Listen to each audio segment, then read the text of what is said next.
검찰청 34조 1항에 보면 법무부 장관은 검찰총장의 의견을 들어서 검사의 보직을 제청한다 이렇게 돼 있어요. 합의나 협의가 아니에요. 자, 그런데 이번에 검찰 특히 윤석열 총장이 정말 잘못한 것이 검찰이 저렇게 자기 멋대로야? 라는 것이 뭐냐면 제3의 장소로 와라. 법무부 장관이 호출했는데 안 와요. 심지어 뭐라고까지 얘기했는지 아세요? 법무부 장관 당신이 어떻게 인사하는지 나한테 먼저 갖고 와. 이게 말이 됩니까? 그래서 결국 법무부 장관이 의견을 들어야 되는데 안 오니까 6시간 동안 일정 취소하고 기다렸다는 거 아니에요. 법에 돼 있어요. 그렇게 검찰청법 34조 1항에. 그럼 의견을 내려 가야 되는 거예요. 자기가 가기 싫어도. 그러면 의견을 들으려고 했는데 의견 없음이 되는 거예요.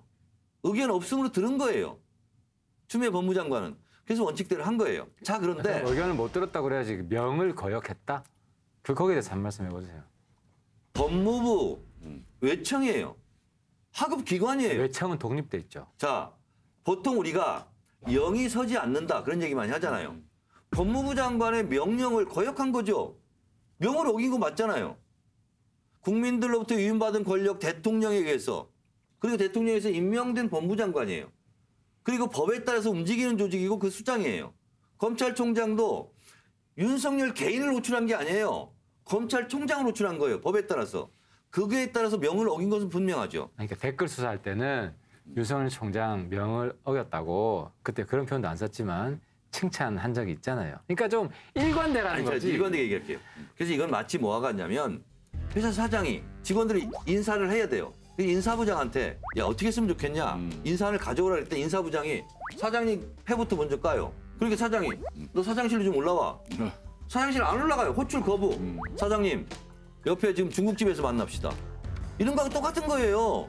법을 떠나서 상식에 안 맞는 일을 한 거다. 이런 거고 윤석열 검찰총장 때 사실은 우리가 이건 살펴봐야 되는데 너무 많은 권한을 준 게 사실이에요.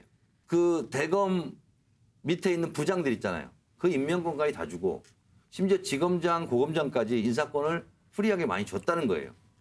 근데 그게 문제가 있었던 거고 지금 추미애 법무부 장관이 인사권을 행사하는 것은 적법한 절차에 의해서 한 거죠. 검찰청법 34조 1항에 나오는 의견을 듣는 것은 단순하게 의견을 듣는 것이 아니라 검찰총장과 협의해서라는 말이 함축되어 있는 겁니다. 왜냐하면 의견을 듣는 것 같으면 굳이 법률에 명문화할 필요성이 없죠. 그리고 이것이 들어간 취지를 보면은요. 노무현 정부 때인 2003년 8월 당시에 강금실 법무부 장관이 송광수 검찰총장 의견을 배제한 채 인사를 했습니다. 그래서 송 총장이 2달 뒤 국정감사에서 검사들이 인사에 불리하다고 생각하면 소신 있게 수사를 하지 못한다며 검찰 수사의 중립성과 독립성은 검사들의 의지도 중요하지만 인사의 객관화와 공정화도 중요하다고 강조했습니다. 그래서 검찰총장과 법무부 장관 간 검찰 인사 문제 협의를 법률상 명문화해야 한다면서 법무부의 법 개정을 건의해서 2004년 1월 검찰청법에 검찰총장의 의견을 들어라는 규정이 추가가 된 겁니다. 그리고 합의가 안 될 경우에는 제3의 장소에서 장관과 총장이 만나서 의견을 나눴지 역대 정권에서 검찰 인사를 할 테니까 검찰총장에게 법무부 장관실로 들어와라. 없었어요. 이렇게 한 적은 한 번도 없습니다. 그러니까 검찰 인사를 협의할 생각을 없이 다 이미 그 윤석열 총장의 손발을 다 자르는 걸로 만들어 놓고 30분 전에 너 원래 뭐고 말래 말아라. 이런 거기 때문에 어떤 경우에도 그 책임을 면하기는 어려울 겁니다. 겁니다. 그러니까 이제 의견을 들어라.